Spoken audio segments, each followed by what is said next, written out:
사무엘상 18장 6절에서 9절까지 자기의 성질을 어떻게 이길 것인가. 성질. 흔히 상담학에서는 이 성질을 성격이라고 얘기하기도 하고, 때로는 성격이 성품이기도 하고, 또 성품을 품성이라 이야기하고, 또 사람들은 그것을 인격이라고 얘기하기도 하고, 좀 좋지 않을 때는 성질머리, 그 다음에 성깔. 근데 여러분 그거 아세요? 사람들은 어려서부터 부모의 영향을 받아요. 어제 제가 어떤 인터넷 뉴스를 보니까 공부 잘하고 못하고 또 부모의 머리를 영향을 받는다고 얘기해. 참 우리 애들이 공부를 지지리도 못했는데 내가 머리가 안 좋아서 그래요. 나는 그걸 인정합니다. 저는 머리가 정말 안 좋아요. 분명히 공부에 뜻이 없는 거는 나 때문에 그래요. 그 다음에 성격적으로 보니까 좀 제가 탁구 치면서 느낀 건데요. 지난 월요일날 탁구 치면서 느끼는 건데, 저보다 실력 있는 사람은 그렇게 많지 않았어요. 근데 이게 탁구만 치면 심장이 벌렁벌렁해지고 실력이 안 나오네. 제가 속으로 생각할 때 100 중에 한 30이나 40이나 나왔습니다. 우리 이승철 집사님처럼 치는 사람, 목사님 딱 한 분 정도 있었고, 나머지는 거의 대동소이했는데, 저는 물론 이기긴 이겼는데 가까스로 이겼어요. 전승하긴 했고, 제가 이기고 다른 사람이 져서 뭐 사이밖에 못하긴 했는데, 그걸 보면서 소심하다. 뭐 시험 볼 때도, 시험도 제가 3번 떨어진 이유가, 대학에 3번 떨어진 이유가 뭐냐, 부들부들 떠니라고 떨어졌거든요. 제 성격을 우리 은진이 반석이가 닮았을 거예요. 여러분 성격이나 이런 그런 모습이 참 부모 세대에서 좋은 것만 이렇게 물려받으면 좋은데 그렇지 않다라는 게 인간이 가지고 있는 어떤 한계이며 약점입니다. 그래서 정말 좋은 부모가 되는 것, 그 다음에 좋은 목회자 밑에서 여러분 양육받는 거, 그런 게 너무나 중요합니다.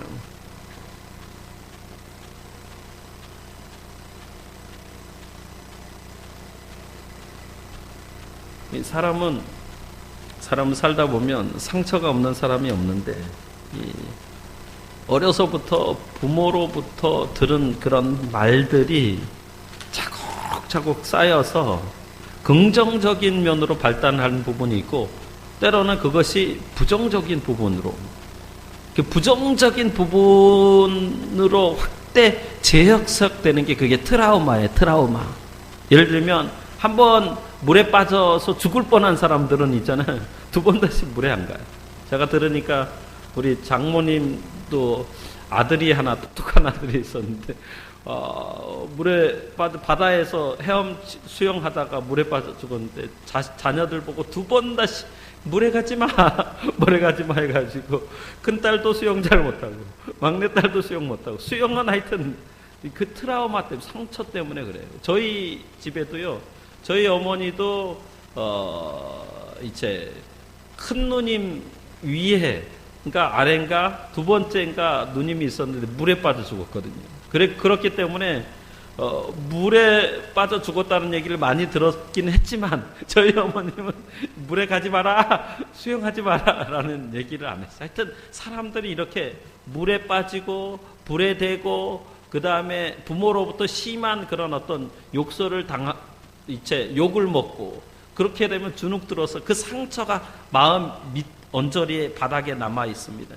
그래서 상처는 트라우마예요. 우리 민족적으로 봐도 여러 가지 트라우마가 있는데, 특별히 우리 민족은 일제시대를 겪었잖아요. 식민지에 대한 트라우마가 있습니다. 그래서 일본 사람만 보면 이것들 그냥 전 세계에서 유일하게 일본 사람을 두려워하지 않은 민족이 우리 한국 민족이에요. 일본 것들을 한번 그냥 잡아서 해보겠다. 제가 이렇게 여러 나라 여행해 봤는데, 시계가 있는데 다 유럽 시계, 그 다음에 미국 시계, 일본 시계는 있어요. 일본 시계. 근데 한국 시계는 없어요. 그 시간들이 이렇게, 그만큼 전 세계 사람들은 인정하는데 한국 사람은 인정을 못해. 왜? 트라우마 때문에. 우리가 또 6.25를 겪었어요. 6.25의 전쟁에 대한 트라우마가 있어요. 6.25 이후의 세대들은 이념적인 이데올로기에 대한 트라우마가 있습니다. 그러니까 냉전을 경험했거든요. 그러니까 공산주의와 자유민주주의의 그런 갈등을 겪었죠. 그래서 이 6.25 세대들은 공산주의자들은 사람으로 취급하지도 않아요. 그래서 제 어린 시절에 빨간색은 하여튼 다 싫어했어요. 최근에 군에 대해서 군의 신뢰가 완전히 떨어졌는데 윤일병 사건 때문에 이제 지금 저 같은 그런 부모들, 우리 반석이 이제 내후년 군대 보내야 되는 사람은 군대를 잘 신뢰하지 않아요. 군대에 참 많이 걱정합니다. 자녀들도 마찬가지예요. 자식들을 군대에 보내려고 하지도 않고 또 자식들도 우리 아들도 보니까 군대에 안 갔으면 하더라고요. 그렇게 군대를 이제 신뢰하지 않습니다. 그러다 보니까 사회적인 현상이 되어버렸어요. 일부 돈 많은 졸부들은 이중 국적을 갖고 대한민국 국적을 포기한 사람들도 있습니다. 또 어떤 트라우마가 있냐면 지난 5월 달에 세월호가 이제 바다에 빠져서 많은 사람들이 죽었는데 그 사건 때문에 안전에 대한 트라우마가 있습니다. 사람들은 이와 같이 개인적인 상처도 있고 또 사회적인, 그다음에 민족적인, 집단적인, 국가적인 그런 트라우마가 있어요. 우리 민족은 엄청난 많은 트라우마를 가지고 있어요. 그래서 어떤 그 상담가 중에, 목회자 중에 국민의 80~90%가 정신적인 그런 병 치료를 받아야 된다라고 주장하는 분들이 있어요. 그래서 저는 그것이 일리가 있다고 생각해요. 이와 같이 여러분 성격은 굉장히 중요합니다. 어렸을 때부터 여러 가지 경험을 쌓아서 성격이 만들어지고 인격이 형성되어지는데 하루아침에 성격이 만들어지고 인격이 형성되는 것이 아니에요. 하루아침에 성격이 건강한 성격이 되고 아주 행복한 자아를 갖는 게 아니에요. 여러분 나무가 자랄 때도 보면 나무가 자라듯이 오랜 시간과 오랜 세월을 거쳐서 성품이나 성격, 성깔이 형성됩니다. 그래서 이제 프로이드 같은 정신분석학자는 뭐라고 얘기하냐면 성격은 일생 동안 지속되는 행동 유형이라고 주장합니다. 그러니까 어려서부터 어떤 환경에서 자라서 어떤 영향을 받느냐에 따라서 건강한 성격이 형성되기도 하고 성격 장애자가 되기도 합니다. 성격 장애자는 인격 장애자이기도 하고 인격 장애를 가지고 있으면 친구들 간에도 관계가 생기고 가족들 간에도 관계가 생기고 사랑하는 남편과 아내 사이에도 관계가 생겨요. 그래서 이런 사람이 부모가 되면 어른이 되면 성장하면은 제일 먼저 힘들게 하는 사람들이 가족들을 힘들게 해요. 가족들을. 그리고 그 가족들을 성격 장애자, 인격 장애자로 만들어내고 양산합니다. 그래서 여러분 사람의 성격, 인격 형성은 출산 후부터가 아니고 언제가 가장 중요하냐면은 현대의학에서 밝혀진 엄마 태 속에서, 뱃속에서가 시작한다는 그게 가장 중요한 거. 그래서 고대 그리스의 엄마들은 임신한 태아를 위해서 이제 악한 것, 그 다음에 더러운 것, 추한 것을 피하고 태아에게 영감을 주는 아름다운 것을 보려고 노력을 했습니다. 우리나라에도 이런 일들이 있었는데 조선왕조 500년 동안 초등교육의 교과서 역할을 했던 소학이라는 그런 책에서 보니까 태교 지침을 이렇게 말하고 있는데 이제 부인이 자식을 잉태함에 옆으로 기울게 자지 아니하고 모서리나 가에 앉지 아니하고 밤이면 시를 외우게 하며 바른 일만을 이야기하게 하느니라.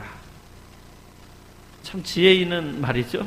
그러니까 어머니의 정신적인 자세가 자녀의 성품이나 인격이나 성격에 결정적인 영향을 준다라는 말이죠. 그래서 어려서부터 어떤 그 태교나 어려서 교육하는 것이 그게 평생 간다라는 거예요. 우리말에 그런 속담 있잖아요. 3살 버릇 80 간다라는 말이 있잖아요. 이게 사람이 잘 안 바뀌어요. 예배 드릴 때도 여러분 자세가 중요해요. 그렇게 발을 꼬고 앉으면 절대 안 돼요. 사람에게 가장 중요한 게 뭐냐? 자세가, 삶의 자세가. 예배 드릴 때 어떻게 드리느냐? 아니면 공부할 때 어떻게 하느냐? 아니면 운동할 때 어떻게 하느냐? 모든 사람을 만날 때 어떻게 만나느냐가 삶의 질을 향상시키기도 하고, 자기를 행복하게 만들기도 하고, 아니면 불행하게 만들기도 하고, 계속 더 아래로 떨어지게, 나락으로 떨어지게 만들기도 하는 거죠. 그래서 요즘에 자녀들이 어려서부터 잘못된 성격이 형성되는 경우가 많은데, 이게 소위 인격장애, 성격장애자들이 많아지고 있는데, 그 중에 하나가 경계선 인격장애라는 게 있습니다.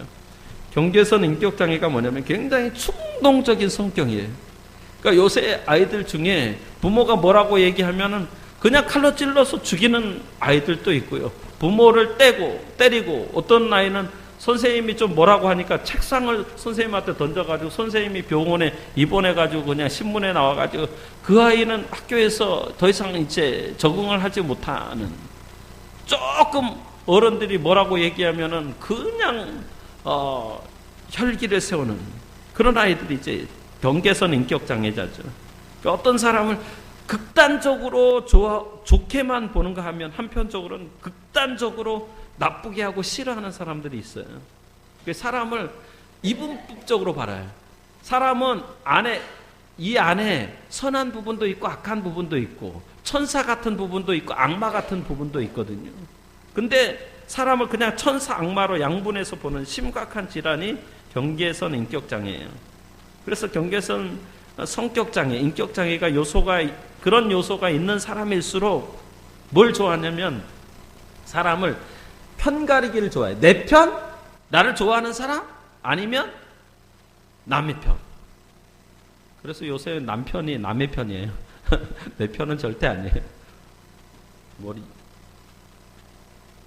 그래서 자기 기준과 기분에 따라서 나쁜 사람과 좋은 사람으로 구분을 합니다.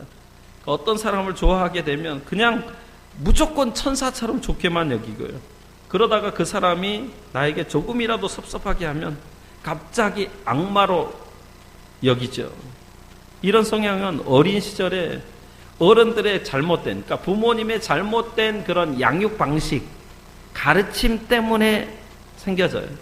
어른들은 이따금 아이들에게 경계선 인격장애, 성격장애를 유발하는 질문을 하는데, 여러분 다 들어봤어요.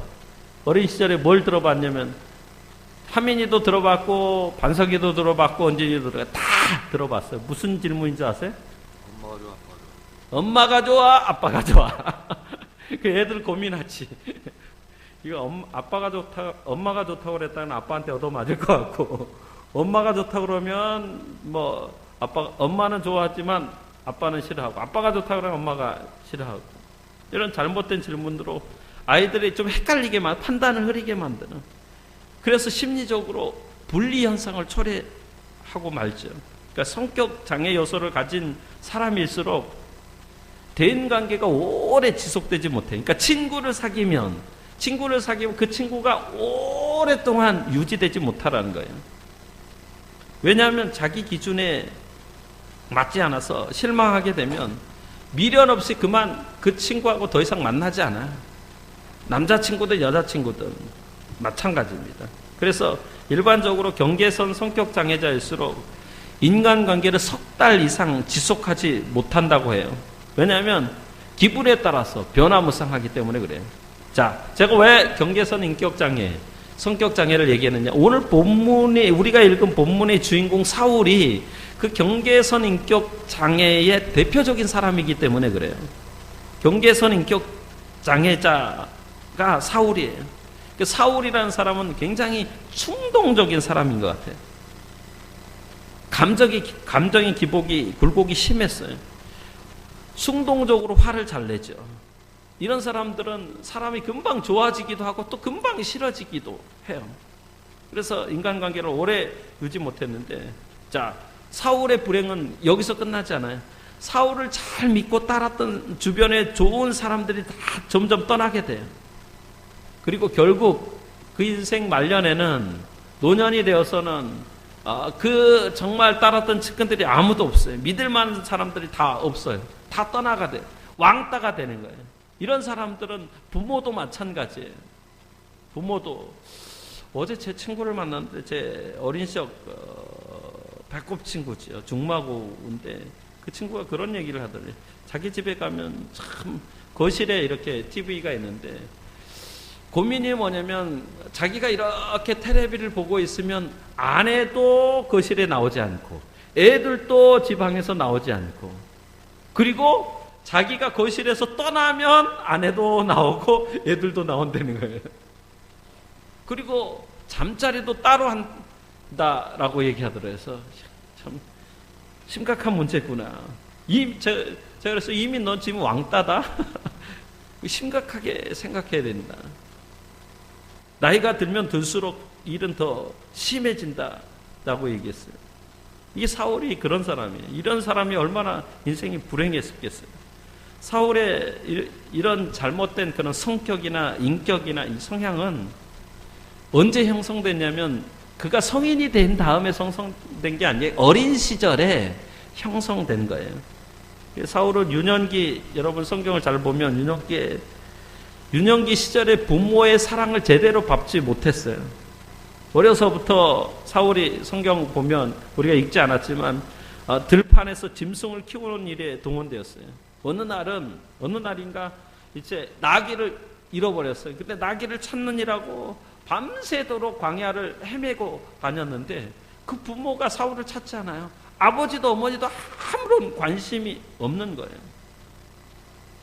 그 성경은 이 사울이 낙이 잃어버렸을 때 엄마 아버지가 사울을 걱정했다라는 그런 기록이 전혀 없어요. 설상가상으로 아버지에 대해서는 아버지를 두려워하는 존재, 무서움을 느끼면서 자랐어요. 왜냐하면 아버지는 칭찬하는 사람이 아니기 때문에 맨날 아버지한테 혼날 것을 생각하면 지나칠 정도로 아버지가 두렵고 무서움의 대상이었어요. 이런 아버지가 자식에게 상처를 줘요. 저도 우리 애들에게 이런 상처를 많이 줬어요. 어린 시절에 그냥 눈 쭉 부러뜨면 막 오줌을 질질질 지리고 그랬는지 요새는 나를 그냥 눈을 확 뜨면서 나를 못 살게 구는 것 같아요. 주는 대로 받고 뿌린 대로 거두는 거 인생이라는 게 그런 것 같아요. 그래서 요새는 잘 좀 대해지라고 그냥 부드럽게 그렇게 하고 있습니다. 이런 성장 배경이 사울의 성격을 병들게 하고 그러다 보니까 사울에게 열등감과 시기심으로 충만한 거예요. 사랑받은 사람이 아니고 사랑을 경험해보지 못하는 사람은 항상 그 마음 가운데 뭐가 있냐면 시기심이 있는 거예요. 이런 부작용이 그가 어른이 되고 이제 한 나라의 왕이 되고 성장한 후에 발생합니다. 그 사울로 하여금 분노의 감정과 우울증을 앓게 만든 거죠. 오늘 본문에 사실은 이제 전쟁을 하고 난 다음에 큰 승리를 하고 무리가 돌아왔습니다. 다윗이 블레셋 사람을 죽이고 돌아왔는데 이제 그 나라에는 전쟁이 끝난 다음에 반드시 개선 행사가 있어요. 우리나라도 옛날에 제가 70년대, 80년대 보니까 올림픽 끝난 다음에 금메달 딴 사람은 카 퍼레이드를 하잖아요. 그죠? 지금은 잘 안 해요. 옛날에는 몇 개 못 타니까 지금은 뭐 엄청 많이 타니까 이 퍼레이드를 안 하는데 반드시 퍼레이드를 하면 뉴스에 나와요. 뭐 아나운서가 이렇게. 근데 옛날에 전쟁이 이기고 돌아올 때 먼저 나오는 사람은 백마를 탄 그 장군이에요. 장군. 다윗이 장군으로 이렇게 올 때 사람들이 뭐라고 얘기했냐면 뭐 사울은 천천히요. 사울 전투에 1000명을 죽였는데 다윗은 만만이라 10,000명을 죽였다. 지금 현재 왕이 누구냐면 사울이에요. 그 말 듣고 지금 사울이 속이 뒤집어진 거 아니에요. 여러분 살다 보면 자기 주변에 있는 사람들이 잘 되고 그 다음에 성공하고 뭐 할 때 가장 친한 사람의 마음이 속이 뒤집어지는 거예요. 저도 저랑 그 부교육자 생활을 했던 친구들 중에 어느 큰 교회 담임 목사 됐다 그러면 괜히 우울해져요. 내 후배들 중에 잘 됐다 그러면 박수를 치고 해야 되는데 왠지 마음이 좀 그래요. 그게 인간이에요. 그래서 결국 사울은 왜곡된 성향 때문에 이 믿음의 소년 다윗을 굉장히 좋아하다가 갑자기 지금 증오의 감정을 품게 됩니다. 근데 중요한 건 뭐냐면 사울이 자신도 모르는 사이에 이런 그런 어떤 경계선 인격 장애, 성격 장애의 성품이 형성됐다라는 거예요. 그게 오늘 본문에 적나라하게 나타나는데 다윗이 이제 블레셋과의 전투에서 승리하고 돌아올 때 많은 사람들이 환호했습니다. 제가 얘기했잖아요. 옛날에 전쟁이 일어나면 뭘 한다고 개선식을 하는데 그때 많은 사람들이 뭐 꽃도 바치고 그러니까 예수님께서 예루살렘에 들어갔을 때 호산나 다윗의 자손이여 그때 그 환영식하고 다윗이 들어갔을 때 그 환영식하고 똑같은 겁니다. 예수님이 만왕의 왕으로 예루살렘에 들어간 거나 다윗이 지금 승리해서 개선장군으로 들어가는 거나 똑같은 그런 의식이에요. 많은 사람들이 환호했습니다. 빵빠를 올리고 개선 퍼레이드가 벌어지고 다윗의 인기가 높아지는데 오늘 8절 말씀 보면 사울이 그 말에 불쾌하고 심히 노하였다. 그러니까 사울은 그 말을 도무지 받아들일 수가 없는 거예요. 그래서 오늘 본문에 보니까 불쾌했다. 심히 노하였다. 분노의 감정이 그 폭발한 거예요. 기분이 상하고 감정 속에서 속이 부글부글하고 시기 질투가 발동된 거죠. 그때부터 사울은 다윗을 미워하고 시기하고 증오합니다. 계속해서 안 좋은 감정을 품죠. 9절 말씀 보면 자 9절 말씀 한번 같이 읽어봅시다. 시작. 그날 후로 사울이 다윗을 주목하였더라. 이 주목하였다라는 말 좋은 눈으로 바라본 게 아니라 질투의 눈으로 바라본 거예요. 제가 그래서 영어 성경에 보니까 Saul kept a jealous eye. 그러니까 질투의 눈으로 on David, 다윗을 바라본 거예요. 그러니까 그날부터 사울은 계속해서 다윗을 질투의 눈으로 바라본 거예요. 이게 경계선 성격장애의 무서운 현상이에요. 사람이 시기와 질투의 감정을 품으면 품을수록 이게 성의 나이가 되는 거예요. 사울은 지금 나이가 많이 들었어요. 다윗은 나이가 성인이니 하지만 좀 많이 차이가 납니다. 자기 아들뻘에 지나지 않습니다. 요 오늘 본문 우리가 읽은 6절 앞에 보면 요나단, 사울의 아들 요나단과 정말 뜨겁게 사랑하고 정말 좋은 그런 관계를 유지하거든요. 그 아들뻘에 해당하는 다윗과 경쟁합니다. 그리고 사실은 다윗은 사울 왕의 사위입니다. 사위. 장인어른이에요. 장인어른이 사위한테 채통도 지키지 못하고 자기 수준을 스스로 떨어뜨리는 행동입니다. 그러니까 사람이 자기 성질을 이기지 못할수록 스스로 체면을 손상시키고 자기 자신을 깎아내리는 거죠. 이것이 시기와 질투의 부작용이에요. 우리 속담에 이런 말이 있어요. 사촌이 논을 사면 배가 아프다. 이 시기심을 이야기하는 거예요. 시기심은 주로 어린 시절에 형성돼요. 결손 가정에서 자란 사람일수록 이 시기심, 질투가 많아요. 결손 가정이라고 얘기한 부모 중에 먼저 돌아가신 사람이 결손 가정이기도 하지만 부모가 다 살아계셔도 사랑을 주지 않는 사람이 결손 가정이에요. 부모가 건강하지 않는 사람은 결손 가정이에요. 예전에는 부모 중에 한 부모가 먼저 돌아가셨을 때 결손 가정이라고 얘기했지만 지금은 부모가 다 살아 계셔도 그 부모의 역할과 사명을 잘 감당하지 않을 때 결손 가정이라고 얘기해요. 한부모 가정이라고 얘기하죠.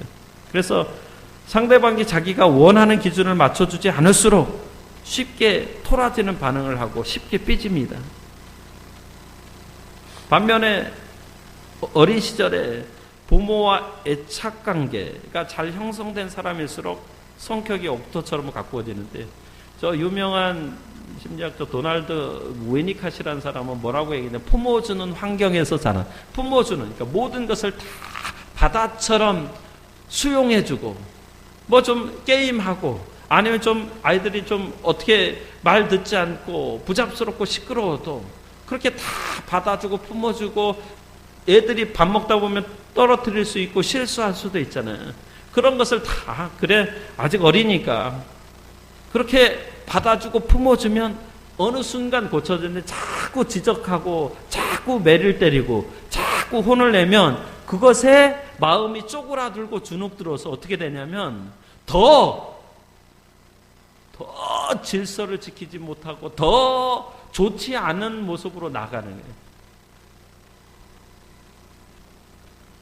그래서 어린 시절부터 사랑을 받고 자란 사람일수록, 품어주는 환경 가운데 있는 사람일수록 상대방을 신뢰하는 좋은 성격을, 인품을 갖게 됩니다. 학자들이 연구를 했어요. 학자들이 어떤 연구를 했냐면, 세상에서 훌륭한 리더들, 그 다음에 사회에서 성공한 CEO들을 다 조사를 해봤는데, 그 CEO들, 그 다음에 훌륭한 사람들의 공통 분모가 있었어요.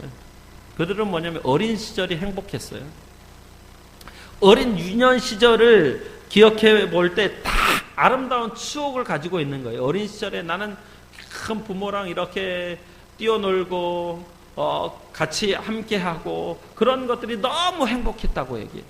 지금도 마찬가지. 지금도 아이들에게 물어보면, 아이들이 너 어린 시절이 어땠냐 그러면 참 힘들었다 그러면 정말 그 사람의 인생의 미래는 별로 밝지 않습니다. 그래서 어린 시절을 행복하게 보낸 사람일수록 성품의 균형 감각을 잘 가지고 있어요. 근데 어린 시절에 사랑받지 못하고 행복한 가정에서 자라지 못한 사람일수록 시기심과 열등감이 큰 거예요. 그래서 부모에게 인정받지 못하고 천대받거나 차별 대우를 받고 자란 사람일수록 열등감과 시기심이 심합니다. 조금이라도 자기보다 나은 사람을 그냥 놔둘 수가 없는 거죠. 뭔가 시비를 걸고 태클을 걸어서 내려드리려 합니다. 제가 그랬어요. 저 자신이 보니까 이렇게 물론 저는 어머님으로부터는 사랑을 받았지만 보니까 저도 똑같은 이런 시기심도 있고 열등감이 있는 것 같아요. 지금도 그런 것 같습니다. 그래서 사울은 그러다 보니까 어떻게 보면 부모로부터 사랑받지 못하는 환경 가운데서 자존감이 낮아지죠. 그리고 열등감이 심하죠. 시기하죠. 심리학자들이 뭐라고 얘기하냐면 집안 열등감, 가족들 내에서도 열등감이 심했다고 얘기해요. 사울은 무서운 병을 가지고 있었던 거죠. 그 병든 성격으로 자라나서, 그 병든 성격으로 자라난 부작용이 뭐냐면 남의 눈치를 많이 보는 거예요. 그러니까 우리 아이들 중에 남의 눈치를 많이 본다? 그런 사람은 건강하지 않은 거예요. 그리고 경쟁적으로 눈치를 본다. 밥 먹을 때도 제가 어릴 때 보니까 남의 집에 가면 너무 눈치가 보이더라고요. 눈치가 보여서 조심조심 행동해야 되고, 먹을 것도 잘 먹지 못하고, 남의 집에 가면 잠도 잘 안 하고. 왜요? 불안해서. 눈치 보니라고.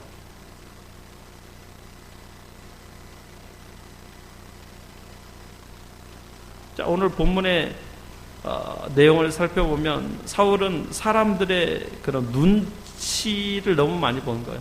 사람들의 그런 이목에 대해서 예민한 반응을 보이죠. 사람들이 자신을 해석하고 반응하는 것에 대해서 과민 현상을 보입니다. 그래서 사울이 죽인 자는 천천히요, 다윗은 만만히로다 하는지라 임께 평가해요. 그 말을 들으니까 막 몸에 열이 올라오르고 화가 나고 분노가 폭발하고, 그 심리 용어로는 자기 방어의 기제가 강하게 작용하죠. 그래서 사람들이 뭐라고 이야기하는가에 대해서 평가를 하죠.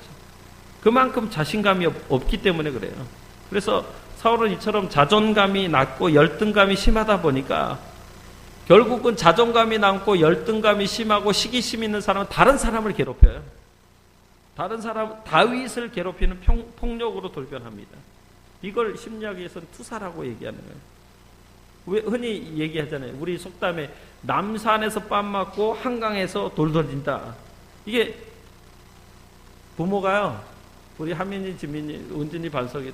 제가 예전에 교회 있을 때 교회에서 목사님이나 아니면 다른 사람들로부터 욕 먹고 나오고 뭐 안 좋은 소리 들으면 집에 와서 그냥 애들 두들겨 패고 아니면 집 청소하라고 그런 거예요. 이게 바로 투사인 거예요. 밖에서 다른 사람에게 꾸중을 들었으면 그 사람한테 해결해야 되는데 그거 안 하고 그대로 집에 와서 힘없는 아녀자인 아내에게 아니면 힘없는 애들에게 그렇게 푸는 거예요. 선생님들도 마찬가지다. 너네 선생님이 집에서 부부싸움하고 오면 맨날 학교에서 애들 좁힌다? 그게 투사라는 거예요. 투사. 전문용어로 투사. 그러니까 자신의 분노 감정을 잘못된 행동으로 표출하는 분노의 감정을 여러분 부부싸움 하다가 운전하고 있잖아요. 어제도 보니까 제가 제 친구 오랜만에 만난 친구 초등학교 때 반장이었고 전교 회장이었던 그 친구가 저보다 더 회소해졌어요. 음안해졌는데 그 친구가 운전을 하는데 뭐 보니까 뭐 끼어드니까 저놈의 자식 뭐 얘기하면서 제가 그래서 야 너의 인격은 저 정도 수준. 운전할 때 그게 드러난 거죠.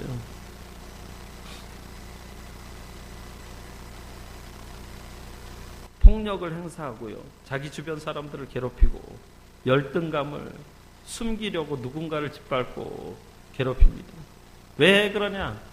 인간은 근본적인 죄성을 가지고 있기 때문에 어린 시절부터 잘못된 성격이 형성될 수밖에 없어요. 그러면 여러분 어떻게 하면 우리의 이 모난 성격, 잘못된 성격을 이길 수 있을까요? 첫째는 뭐냐면 예수 그리스도의 십자가로 자신의 모난 성격을 이길 수 있는 줄 믿습니다. 여러분 성격이 없는 사람이 어디 있어요? 지렁이도 밟히면 어떻게 해요? 꿈틀하는 거예요. 성격 없는 사람 아무도 없어요.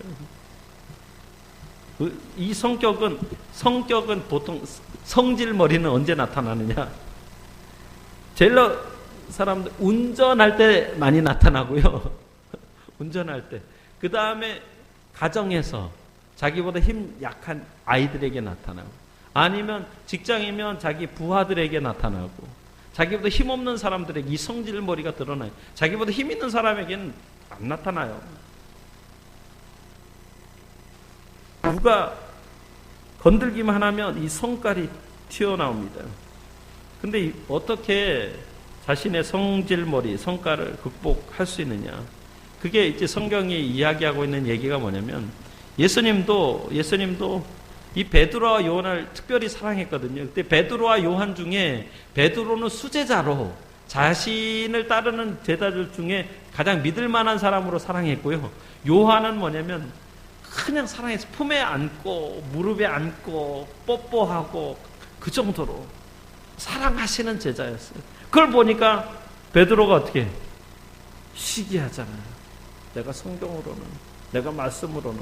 근데 요한은 그냥 예수님 이뻐한 거예요. 자식들 중에서도 보면은 그냥 이뻐하는 애가 있고 보통 아빠는 딸 바보라고 얘기해. 은진이 엄마가 맨날 하는 얘기가 반석이하고 은진이 얘기할 때 차별한다고 얘기하는데 아니 그냥 아빠기 때문에 딸을 좋아하는데 뭐 반석이는 이렇게 좀 저기 한다고 하는데 그렇지는 않아요. 어쨌든 베드로가 보니까 요한이 셈이 난 거예요.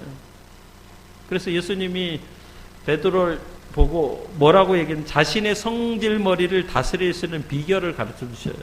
그게 마가복음 8장 34절 말씀이에요. 자기를 부인하고 자기 십자가를 지고 나를 따를 것이니라.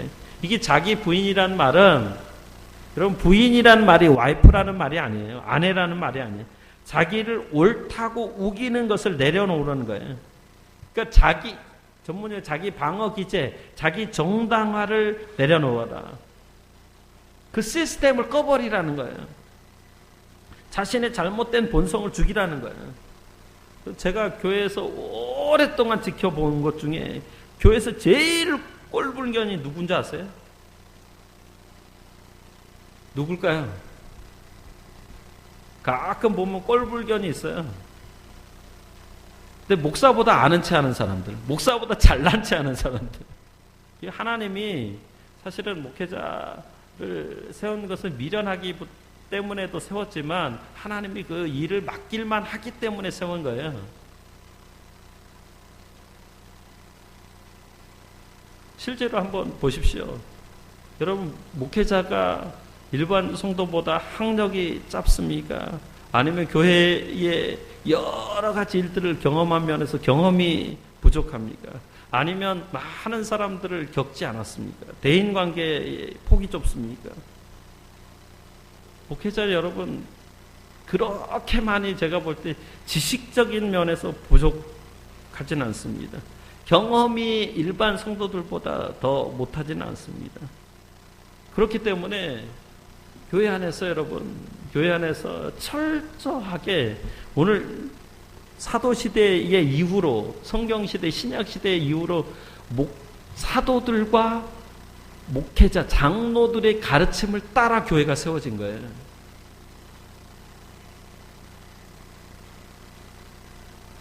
모든 면에 주의 종을 하나님의 일꾼이라고 생각하시고 또 그 가르침을 잘 따르고 순종할 때 여러분의 삶은 복될 줄로 믿습니다.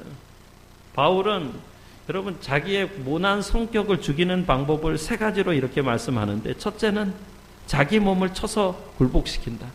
자기 몸을 쳐서 굴복시키는 게 뭐냐면, 나 욱하고 내가 좀 교회 안에서 이렇게 좀 인정받고 싶고, 내가 좀 목회자보다 좀 더 그 어떤 사랑받고 싶고, 많은 사람들에게 이렇게 드러나고 싶은, 내가 좀 더 잘하겠다 하는 그 몸을 치는 거예요. 그 다음에 2번째, 날마다 자기를 죽이며 살아간다. 날마다 자기를 죽이는, 이게 자기를 죽이는 게 그게 쉽지 않은 거예요. 인정받고자 하는, 사랑받고자 하는. 그래서 3번째로 바울은 자신의 본성을 십자가에 못 박으라. 그러니까 한마디로 얘기하면 자신의 본성, 옛된 그 옛 죄성을 십자가에 못 박지 않으면 성격 못 죽인다. 그거예요. 자신의 모난 성품을 십자가 아래 그대로 내어놓아서 정말 하나님이 갈고 닦아서 위대한 작품으로 거듭나고 쓰임받는 귀한 성도님 되시기를 예수 이름으로 축원합니다. 2번째 방법은 뭐냐면, 자신의 그 성질머리, 성격은 성령으로 길들여지는 거예요. 성령으로. 저는 오직 성령이 우리를 변화시킨다고 저는 믿는 사람이에요. 내가 내 자신을 변화시킬 수 없어요. 내가 이렇게 다짐하고 내가 우리 아이들도 상처 주지 말아야지 하는데도 잘 안 되더라고요. 지금도 마찬가지. 지금도 될 수 있으면 참아주자, 인내하자 하는데 어쩔 때 한 번 욱할 때가 있어요. 여러 번 얘기했는데, 예를 들면 딸에게, 딸아, 방이 너무 지저분한 것 같은데 좀 치워줄래? 1번 얘기하고, 2번 얘기하고, 3번 얘기하고, 4번 얘기하고, 한 10번 얘기했는데 그 방을 보면 그냥 다 버려버리고 싶어. 그냥 그때도 어떻게 참는 거죠. 성령께서 너는 더 했다. 너는 어린 시절에 너는 그보다 더 못하고, 너 정리도 못, 지금도 너 그렇잖아. 성령께 내 자신을 의지하는 거예요.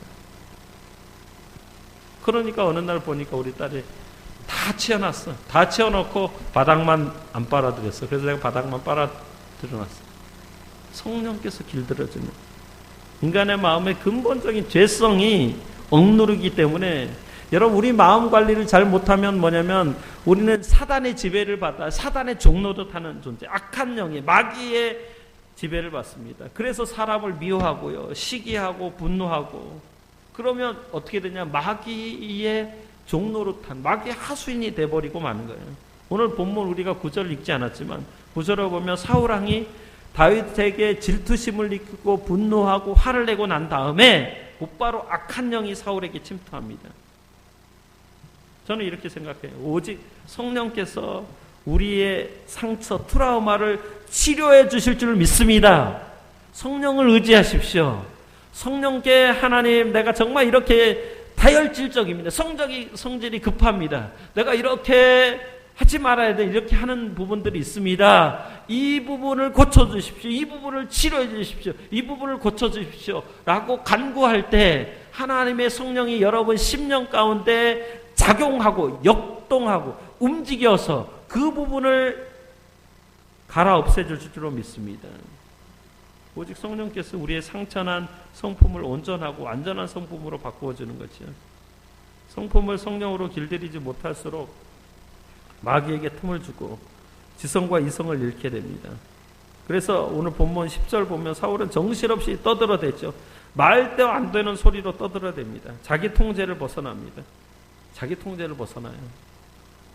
마귀는요, 무질서의 영이에요. 어둠의 영이에요. 혼란과 혼동을 가져다 줍니다. 그러나 성령은 인생을 분명하게 하게, 하나님의 길을 가게 하여, 하나님의 길에서 어긋나지 않게 하는 거예요. 여러분의 인생길이 참 혼란스럽고 혼돈스럽고 어떻게 해야 될지, 어디를 가야 될지, 뭘 해야 될지 모릅니까? 성령의 지배를 받고 있지 않는 것일 수 있어요.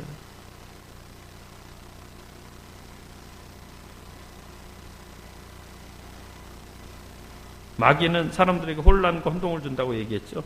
왜요? 어둠의 지배자이기 때문에, 공중권세 잡은 자이기 때문에. 어두우면 어떻게 해요? 어두우면 아무것도 보이지 않아요. 깜깜하면 도적이 들끓고요. 저녁만 되면 살인과 강도와 각종 어떤 부정과 부패와 섹스와 그런 각종 무질서가 행행합니다. 왜요? 사단 마귀는 혼란과 혼돈의 영이기 때문에 그래요. 근데 다윗을 보십시오. 다윗은 자신의 성격을 성령으로 잘 길들이는 표변을 보여줍니다. 다윗의 인생을 잘 돌아보면, 물론 다윗도 밧세바를 탐하는 시절이 있었어요. 그때는 성령의 지배를 받기보다는 자기의 어떤 본성의 지배를 받았죠. 근데 일생의 대부분을 보면 자기 성격을 잘 이기며 살아갑니다. 그래서 여러분, 우리 인생에 누구를 정복하기 전에 자기 자신부터 이길 수 있는, 제가 목회자가 된 다음에 오랜 시간 공부하고 결론 내린 게 뭐냐면, 한 사람의 건강이 수많은 사람에게 건강한 영향력을 미칠 수 있다라고 저는 확신합니다. 여러분이 성령으로 길들여지시기를 예수 이름으로 축원합니다. 그래서 자신의 모난 성질, 그리고 버르장머리, 다혈질, 왜곡된 성품을 이기며 살아가기를 바랍니다. 여러분, 충동이 제어가 잘 안 되죠. 뭐 사고 싶은데, 아니면 운전할 때 끼어들고 싶은데, 그때마다 십자가의 능력을 의지하십시오. 그리고 성령님을 초대하십시오. 십자가의 능력과 성령님이 여러분의 그런 모난 성격들을 온전하고 완전하게 이끌어 주시고 만들어 줄 줄 믿습니다. 기도하겠습니다.